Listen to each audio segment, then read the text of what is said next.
Mına tигиле жамгыр чийип деле эч ким камайм деген деле ою жок. Мына кечеки өзүңүздөр көрдүңүздөр, жаңагы Нулифар Алимжанова деген урматтуу депутатыбыздын 204 кабинетине кирип, Нулифар менен дагы эме жүргүзүүчү окшойт следовательдер, туурабы? Сиз тастыкка бердиңер. Жардамчыларыңар тастыкта берди, туурабы? Кабинетине кирип, экинчи этаждан секирип, качып кетип калыптыр. Бул эмне деген жорук эми? Аны эч ким камап аткан жок. Камайын деген ою деле жок. Керек болсо мен өзүм жанагы тергөөчүлөргө айтканмын. Ай, биз расследование бүтүп калдык. 1 жыл расследование кылдык. Баары толукталды.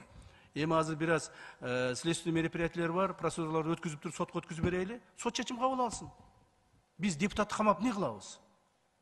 Жөнөн оор кылмыш болбосо бул, же бирөөгө зыян келтирбесе, башка кылбаса, бирок мыйзам бузган үчүн жоо берсин, сотко өткүзүп бермекпиз.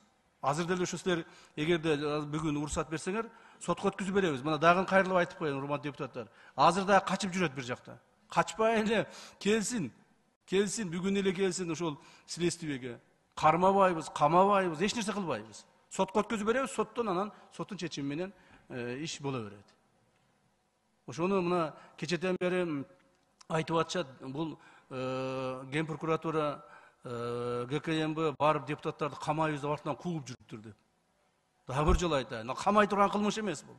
Бул камала турган кылмыш эмес. Бир дагы биз өзүбүздүн жараныбызды дагы бир жолу айтайын. Чек араны мыйзамсыз өтүү боюнча 378 берененин 1 бөлүгү боюнча бир дагы гражданды биз камабайбыз өзүбүздүкүн. Камаган эмеспиз. Жамгыр чийипке айтып койгула. Камалбайт. Келсин, барын өтсүн, сотко барып, соттон жоо бере берсин. Рахмат.